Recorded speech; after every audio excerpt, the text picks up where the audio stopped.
Bonjour à toutes et à tous, j'espère que vous allez bien. Aujourd'hui on se retrouve pour un nouveau Weekly Hebdo dans lequel on va analyser la macroéconomie, faire un petit peu le tour de la géopolitique et parler des différents marchés financiers. Avant de rentrer dans le vif du sujet, je tenais juste à vous rappeler que cette vidéo n'est pas un conseil financier mais uniquement une vidéo à but éducatif. Mais par contre, si vous kiffez la finance, vous êtes sur la bonne chaîne YouTube, alors n'hésitez pas à lâcher un like et à vous abonner, ça me fera très plaisir. On commence tout de suite avec l'euphorie sous pression. Pourquoi Wall Street atteint des sommets alors que la macroéconomie nous annonce un ralentissement? On va parler de 3 chocs majeurs qui redéfinissent le paysage financier mondial. Tout d'abord le paradoxe boursier, que ce soit le Nasdaq, le SP500 ou le Dow Jones, ils ont tous atteint un sommet historique cette semaine. Mais le plus fou, c'est que mercredi, les États-Unis sont entrés en shutdown et les marchés financiers, ils s'en foutent, ils ont quand même atteint ce sommet historique. Deuxième point, malgré une inflation des services qui est tenace, les marchés, ils semblent persuadés qu'on va baisser les taux d'intérêt en octobre et en décembre. Parce que comme on le verra, le marché du travail il s'effondre et au final plus on a des mauvaises nouvelles, plus ça devient une bonne nouvelle puisqu'on va baisser les taux d'intérêt. Bref, tout ça on en vient après. Troisième point, on a une fuite massive vers le risque. Bitcoin qui atteint les 125 000 $ ce dimanche. Et paradoxe complet, on a l'or également qui cette semaine a atteint un sommet historique aux alentours des 3 900 $ l'once. Bref, en ce moment on a à peu près tout et son contraire. Les marchés boursiers ils sont au sommet,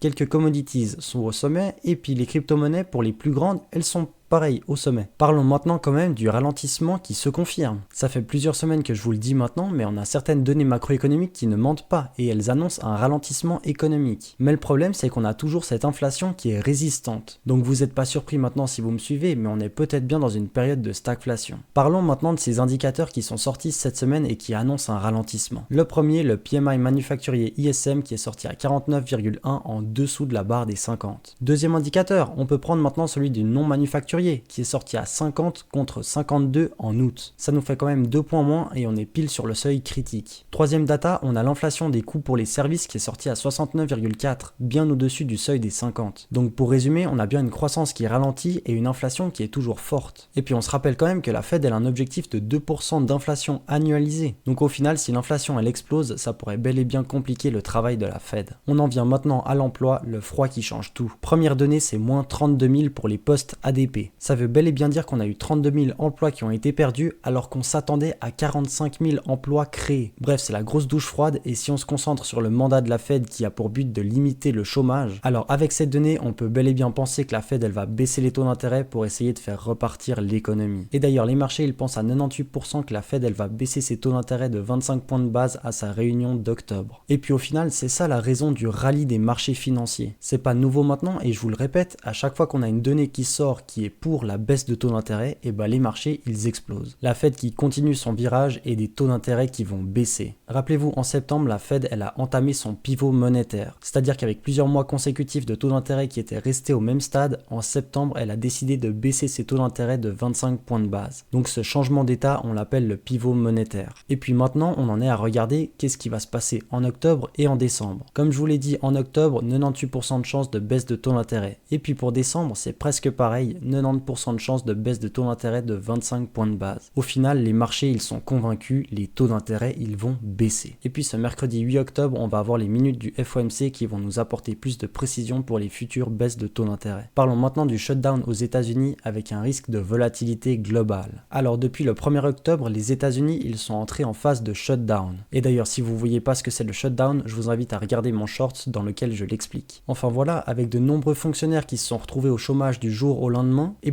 toutes les données macro qu'on devait recevoir, elles ne vont pas être publiées. C'est-à-dire que premièrement, d'un point de vue statistique, on a moins de visibilité, et deuxièmement, puisqu'il y a des centaines de milliers de personnes qui sont au chômage, l'économie, elle tourne moins fort. Autrement dit, ça nous ajoute des chances de récession technique. Et tout ça, c'est sans parler des menaces douanières qui planent. Rappelons-nous, Trump, il est toujours dans cette optique de guerre commerciale, et puis des annonces de tarifs, on en a eu la semaine passée, et on peut tout simplement en avoir des nouvelles encore cette semaine. Donc au final, tout ça, ça forme un beau cocktail qui peut exploser à tout moment. Et en plus de ça, on a le VIX, l'indice de la volatilité qui est presque à ses plus bas. Et souvent quand cet indice il est au plus bas, c'est qu'il y a un gros mouvement qui s'apprête à venir. Mais bon, dans tout ça, les actions américaines, elles semblent s'en ficher un maximum, le rallye, il est soutenu. Et oui, cette semaine, que ce soit le SP500, le Nasdaq, le Dow Jones, les petites capitalisations, les moyennes capitalisations, elles ont toutes augmenté. Certains ont augmenté de 0,5%, de 1%, de 1,5%, certains ont atteint un nouveau sommet historique, d'autres presque. Mais ce qu'il faut retenir, c'est qu'on va baisser les taux d'intérêt et que donc on peut encore aller plus haut. Les devises et les commodities, des mouvements majeurs. Et oui, parce que dans tout ça, si on achète massivement des actions, des commodities, des crypto-monnaies, et le dollar il doit forcément baisser. On passe d'un statut de risk off, c'est-à-dire qu'on a des liquidités, à un risk on, on achète des actions. Ou alors on passe de risk off à valeur refuge, donc l'or. Bref, cette semaine, le DXY il est passé sous la barre des 98. La semaine passée, on avait eu un beau pump et cette semaine, un gros dump. Et puis on peut parler du baril de pétrole qui a atteint les 60,5$ à 61$. Parce que oui, dans toute cette incertitude, on a quand même des risques de récession, donc ça c'est pas positif pour le dollar. Et puis les pays de l'OPEP+, elles ont promis d'augmenter leur production. Et puis oui, l'or, comme d'autres actifs, il a atteint un sommet historique, environ 3900$ l'once. Parce que vous comprenez, si on veut quand même prendre des risques dans les actions, on veut en même temps se couvrir en achetant beaucoup d'or. C'est complètement paradoxal, mais c'est le cas en ce moment. On enchaîne avec Bitcoin qui a atteint un record historique fracassant. 125 000$, c'est le prix que Bitcoin a atteint ce dimanche. Et oui, face à un affaiblissement du dollar et à un rallye des actions, le Bitcoin il a atteint un nouveau sommet historique. Comme je vous le disais, on a des risques de récession, mais en même temps on a des taux d'intérêt qui vont baisser. Alors les actions elles montent, mais on se protège quand même, on achète de l'or. Mais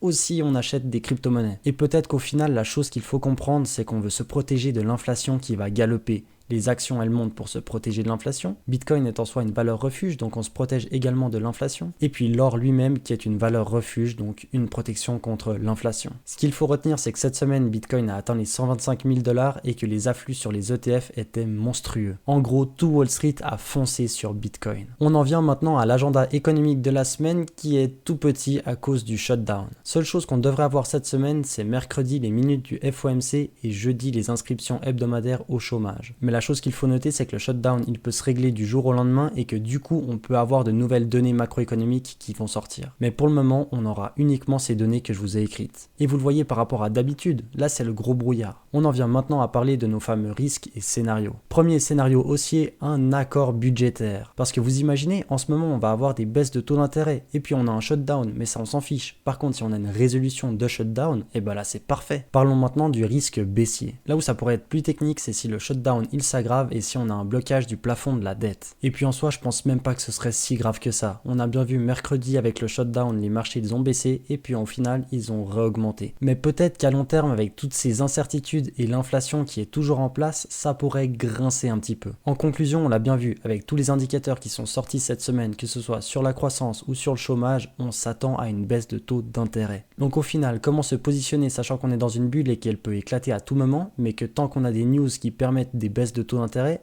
on va aller plus haut. Et là, ça devient technique. Premièrement, on peut se positionner sur des actions. Actuellement, tout le monde s'expose au risque, donc on peut aussi s'exposer au risque en faisant quand même attention. Disons que tant que les gens y croient et que tout le monde reste investi, la bulle, elle grossit, mais elle n'éclate pas. Là où on peut également se positionner, c'est sur des edges défensifs. Avec le dollar qui s'effondre et le bull run de l'or qui continue, on peut se positionner un petit peu sur cette valeur refuge. Dans tout ça, surveillez quand même l'évolution du shutdown et puis des différents risques géopolitiques qui pourraient survenir du jour au lendemain. Je pense notamment au conflit Ukraine-Russie qui est absolument pas stable et qui pourrait empirer du jour au lendemain. Pour conclure, le marché actuel il vit sur l'espoir d'une Fed accommodante. Mais restez bien à l'affût parce que les risques politiques et économiques ils sont bien réels. Et voilà l'équipe, on arrive à la fin de cette vidéo, j'espère que vous avez kiffé. Si c'est le cas, n'hésitez pas à lâcher un like et à vous abonner, ça me fera très plaisir. Moi je vous donne rendez-vous ce mercredi comme d'habitude pour une nouvelle vidéo d'analyse technique et d'ici là, portez-vous bien, allez, ciao ciao.